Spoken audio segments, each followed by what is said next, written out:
Hai thaini kese kireng kitigai bulai toklai englai mungni koktuma kasi faika tele murabo thai sheklai mung bujak tokja khaborei abahai no kok silje mung silei thanao khlaika mamla fiaba koktuma engkha bujak tokjakma yagulo tele mura thanao mamla khlaibo mamlani mungsapono phirok mung mallia bujaknai Kamiam jini sakhamnogo saknai jikmani yagulo agoli IGM sakhamnogo saknai jikmani nangkha bujaknai borei তিনি চাশালো বন GB সাখামনগ refer খ্লাই রহর জাকমানি কক্তমা বুজাক তকজকমা ইয়াগুলো ব সই বুঝথুম মানলিয়া ব হাইনি বাগৈ বন যে বরক বুখা বরক ন রमै করাক নিসলাই করাক মাজরা নানি সানমুং তিসাকা কক্তমা থুমনাইনি বসকাঙ্গ বুজাকনাই বরে আমি তো 2001 বছর আগে তার সঙ্গে আবার এই জায়গাটা নিয়ে একটা খুব মারামারি হয়েছে ভীষণভাবে মারছে তারা মায়েরা সেরা তার এমনি 3.5 ঘন্টা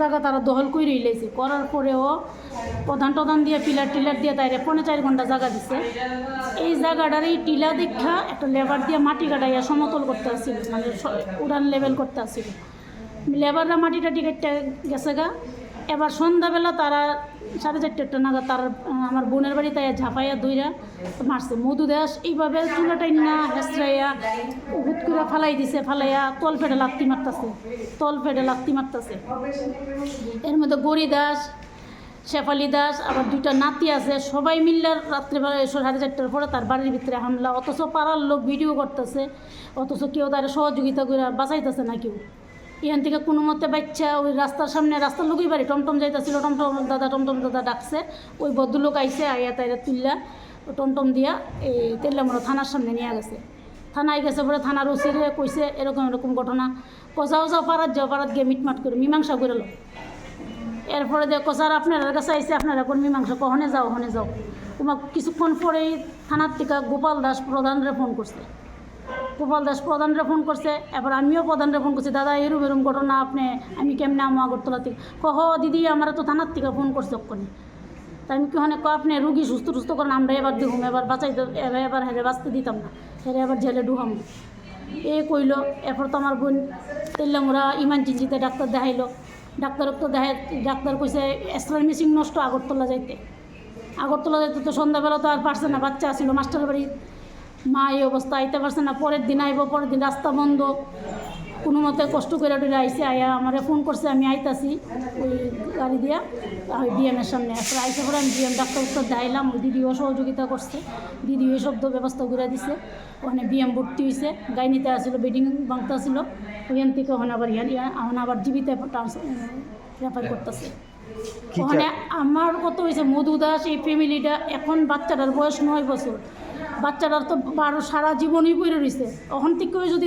এই পরিবারটারও প্রিয় হয় এই ফ্যামিলিটা মা ছেলে কীভাবে এখানে বসবাস করবে তারা নিরাপত্তা কেটে নিব তারা যে কোনো মুহূর্তে তারা মা ছেলেরে মাইরিয়ে লইতে পারে আর আমরা তো পরের দিন খবর শুনি আমরা তার সঙ্গে শুনতাম না এর মধ্যে আমার বোন ভীষণ আর্থিক দিক দিয়ে দুর্বল সে শুধু মিড ডে মিলের একটা রান্না করে 2,500 টাকা বেতন পায় 2,500 টাকা দিয়ে মা ছেলের সংসার পুরোটা আমার হ্যান্ড ওভার করতে হইতেছে বাচ্চার পড়া সব এর মধ্যে 4 বছর হয়েছে স্বামী মারা গেছে অনেক বিধবা ভাতাই দিচ্ছেন সরকারের সুযোগ সুবিধা এই ফ্যামিলিটা কী করবো ওখানে ওষুধপত্র এটি সব তো বই রয়েছে আজকাল 4-5 দিন ধরে পরীক্ষা নিরীক্ষা ওষুধপত্র করতেই কী তা করি আমিও কিন্তু আয়াস আছে কাজ করি আমারও তো সংসার আছে না ওখানে দাদা দোষীদের কঠোর শাস্তির ব্যবস্থা করেন সুবিচারটা করেন এটি হয়েছে যাতে জনগণ কয় না অসহায়ের ক্ষেত্রে ন্যায় হয়েছে অসংখ্য ধন্যবাদ মারছে আমার সীমানা একটা জায়গা লইয়া কাটছে আজকের থেকে 4 বছর আগে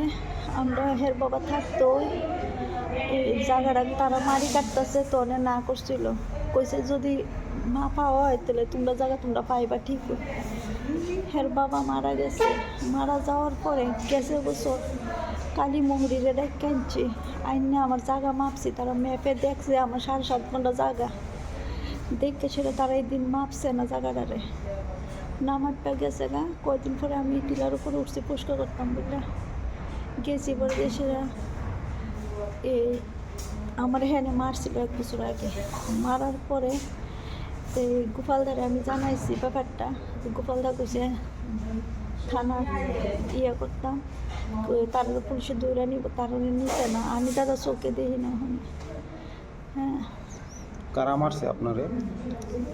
পাশের বাড়ির তারা তো গোপালদা তারা আমারে 4.5 ঘন্টা জায়গা দিছে। আমার জায়গা আমার 4.5 ঘন্টা দিছে। এই জায়গার মাটি কাটতে গিয়ে ওই 21 তারিখ আমাদের তারা বাড়িতে আয়া মজু বসে তারা বলে টিলার মাটি বাইঙ্গা জায়গা বাইঙ্গা যাবো না, তারা ইয়া করছে আপনি ওই চুলে দইরা ঘুরাইয়া ফালাইছে, আমার মেজকি টেজকি সিরালাইছে। এরপরে লাইটটা আইছে মধু দাস, শেফালি দাস, গরি দাস, এগুলোকে থানাতে গেছি পরে তারা বলতেছে ইটা হে 90 সেরা লাগবো না, ইটার লেগে আবার থানা তাহলে লোকে। এরপরে গোপালদারে ফোন করছে, গোপালদারে ফোন করার পরে আমার কইছিল দেখা করতাম। আমি পরের দিন আয়া বসে এনে, কারণ আমার বাচ্চা অনেক ছোট্ট, আমি যদি তেলামরা থাকি তাহলে আমার কেউ দৌড়ি না না। আয়া দিদির এনে ভর্তি হয়েছি, দিদি এনে দেখতেছে। আমি গাইনিতে আসছিলাম, গাইনি থেকে এনে অক্ষণে আবার জীবিতে রেফার করতেছে। আমি দাদা এই সাইডটা দিয়ে মানে এই সাইডে কাজ যেতে পারি না। আমার শ্বাস ফলাইতেও কষ্ট হয়। তাহলে দাদা আজকে আমার জায়গাটা নিয়ে এসে আমার এইবার 2বার হয়ে গেছে, আরেকবার আমার হেরা মাইরে আর আমার পোলাটা একবারে ছোট্ট, কিচ্ছু করতাম তো না। দাদা আমার কেলিগা মারছে বাইরের বিচার, আমার শ্বশুরের ভিত্তি সম্পত্তি আমার এটার বিচার আপনারা দিয়ে দেন।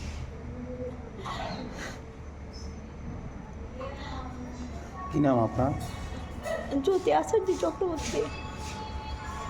আপনার স্বামীর নাম কি আছে? রামু চক্রবর্তী, আর ভালো নাম মরণ চক্রবর্তী। বাড়ি? তেলিয়ামুড়া গোলাবাড়ি।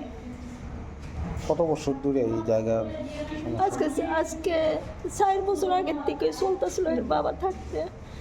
ওখানে গেছে বছর থেকে আরম্ভ হয়েছে। গেছে বছর আমার জিবি হাসপাতালে ভর্তি করাইছিল। এরপরে গেছি SDM এর থেকে কইছে তারা স্যারে যে 6 মাসের ভিতরে যদি আমার উপরে আবার অ্যাটাক হয় তারা নিব। আজকে 1 বছর পরে দাদা অনেক সবাই মিলে এমনভাবে মারছে যে আমি উঠতে দাঁড়াতে পারি না, আমি বইয়া শ্বাস পড়াতে পারি না। তাহলে আমার সংসারটা দাদা অচলে, আমি এক লইটার ভিতরে, তাহলে আমার পোলাটাও একবারে ছোট্ট। আপনি কি এক ছেলে? এক ছেলে। ইয়ে কি কয়, কারা কারা মারছে আপনারা তারা নাম দিন? মধু দাস আমার চুলে দইরা নাইটিটার ভিতর দইরা টান দিয়ে মালাই দিয়ে লাইট দিয়েছে। এরপরে গরি দাস তাদের ছেলের বউ, শেফালি দাস তাদের বউ, তারা 3 জনে মিলে আমার ঠ্যাংটা দইরা টানছে। আমি ঠ্যাংটা ওনা ঠিক করে ইয়ে করতে পারি না ঠ্যাংটার ভিতরে। এরপরে আমি গেলাম, রাখছে না। এরপরে হাসপাতাল দেখাইছি, তেলিয়ামুড়া হাসপাতালে। এখন আপনি কি চাইতেছেন? দাদা আমি সুষ্ঠু বিচার চাই এটার লেগে। আমার লোকে যেমন 1 বছর আগে তো হইছে না, এবার যেমন আমার লোকে সঠিক বিচারটা করে। পুলিশে জানাইছেন? পুলিশে জানাইছি, তারা কইছে হেনে বইয়া শেষ করতাম, কইটা হেনই দেখবো। কোনানে দেখবো? পঞ্চায়েতে গোপালদারে ফোন করছিল, কিন্তু আমি তখনও বিচার পাইছি না। আমি আজকে আমার কাগজ আছে, সব আছে, কিন্তু আমার কেউ এটা ইয়ে দেয় না। আমি তো কেউ থেকে আনতাম যেতেছি না বলে আমার কেউ তো আমারটাই আমার তো। মানে কি আপনার পাশের বাড়ির লোক মানে আপনার বাড়িটা দখল করার লাগি তা করতেছে? দখল কইরা লাইছে, অলরেডি দখল কইরা লাইছে। ম্যাপে 7.5 ঘন্টা জায়গা, এর মধ্যে আমার 4.5 ঘন্টা জায়গা দিছে। তাহলে তো আমার বাড়ি হেরা লেটিন তুলে লাইছে। তখনও আমি জানাইছি, অবজেকশন দিছি। অবজেকশন দেওয়ার পরে 1 বছর আগে আমার মারছে, কিন্তু আমি পাইছি না। কিন্তু অক্ষণে দাদা আমার সুষ্ঠু বিচার লাগবে। কি লিগে আমি যদি মারা যাই আমার পোলা কিচ্ছু করতাম তো না, একবারই ছোট্ট, এটা যে কোনো সময় বাড়তে বাই করে দিব। আমার পোলাটার দিকে চাইয়া আমার শ্বশুরের সম্পত্তি, আমার এটার বিচার চাই আমি।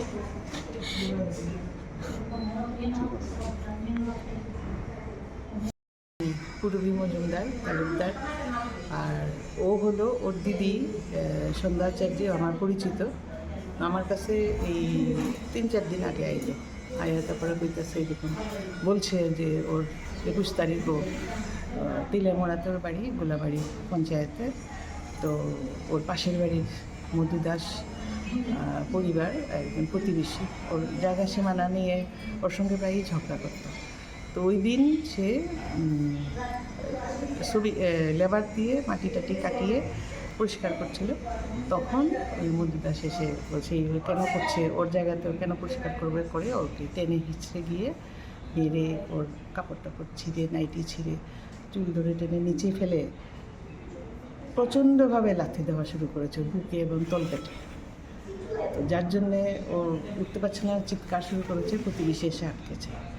আমার কথা একটাই, আমার প্রশ্ন একটাই, পুরুষতান্ত্রিক সমাজে আমরা বাস করছি, এরকম অনেক পরিবারে দেখা যায় স্বামী স্ত্রীর মধ্যে ঝগড়া বিবাদ লাগে, স্বামী গৃহবধূকে মারে এবং স্বামীর পরিবারের লোকজনরা গৃহবধূ হত্যা করে। প্রচুর দেখা যায়, আমরা প্রায়শই আমরা দেখি। আজকে পুরুষতান্ত্রিক সমাজে নিজের পরিবারে স্বামী স্ত্রীকে মেরেছে, এটা শোনা যায়। পাশের বাড়ির একজন লোক এসে, পুরুষ লোক এসে আরেক পাশে বেড়ে অসহায় মহিলাকে এসে এইভাবে মারধর করবে জমি দখল করার জন্য, এটা ঠিক মেনে নেওয়া যায় না। এটা নিন্দে করার থেকেও ঊর্ধ্বে। আমি আপনাদের মাধ্যমে তেলিয়ামোড়া থানা কর্তৃপক্ষের কাছে অনুরোধ করছি, যাতে আমি এফআইআরটা দেখেছি, এফআইআর যেভাবে লিখেছে এটার মধ্যে এমন ধারা যাতে দেয় যাতে জামিন অযোগ্য ধারা হয়। কারণ আততায়ীরা, আক্রমণকারীরা যদি পালিয়ে যায় আর যদি জামিন পেয়ে যায় এই মামলাতে, তাহলে আবার সেই অপরাধ করবে, সেই অপরাধ মানা যায় না। তা আপনাদের মাধ্যমে আমি তেলিয়ামোড়া থানা কর্তৃপক্ষের কাছে আমি অনুরোধ করছি যাতে মামলায় জামিন অযোগ্য ধারা দিয়ে আক্রমণকারীকে যাতে ধরার ব্যবস্থা করে। আমরা এটা পূর্ণ সহযোগিতা ওনাদের কামনা করছি এবং সুবিচার চাইছি। নারীরা কি শুধু নির্যাতনের শিকারই হবে? এবং মাননীয় মুখ্যমন্ত্রীর দায়িত্বপ্রাপ্ত, আরক্ষা দপ্তরের দায়িত্বপ্রাপ্ত মন্ত্রীর কাছে অনুরোধ করছি, বিভিন্ন থানাগুলোকে যাতে বলা হয় যে ওরা যাতে যখন এই ধরনের শিকারে মহিলারা যাবেন থানায়, ওদের কথাটা যাতে দয়া করে একটু ওনারা শুনেন এবং এফআইআরটা যাতে নেন। এটুকুই বলে আমি এটা সুবিচার চাইছি।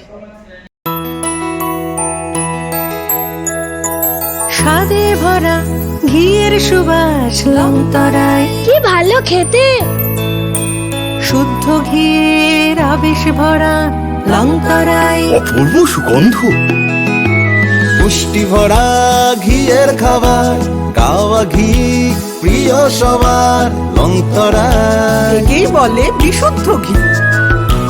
বিশুদ্ধ ঘি নাম মনে রেখো লংতরায়। লংতরাই ঘি রোজ খাবারে তোমাকে চাই। লংতরায়, লংতরায়, লংতরায়। তুমি আছো রান্নাঘরে, তাই সুগন্ধে ভরে, যা খুশি তেমনই খাই তোমার জাদুর রান্নায়। থাকে শুধু লংতরায়, থাকে শুধু লংতরায়।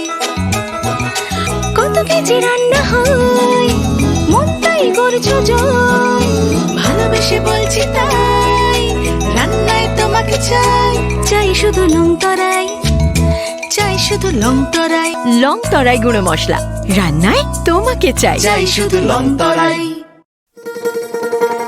শোনো শোনো ভোজন রসিক, শোনো মন দিয়া, ঝাঁঝের স্বাদে রান্না করো লংতরাই দিয়া। ইলিশ সর্ষে পোস্ত বাটা যেমন ইচ্ছে নাও, মালাই চিংড়ি মাংস কষা চেটে পুটে খাও, আহা চেটে পুটে খাও, আহা চেটে পুটে খাও। লংতরাই কাচ্চি ঘানির সর্ষে তেলে টেস্ট, যে খাবে সেই বলবে লংতরাই বেশ। লংতরাই সর্ষের তেল, ঝাঁঝে স্বাদে তোমাকে চাই। আহা লংতরাই বেশ, আহা লংতরাই বেশ।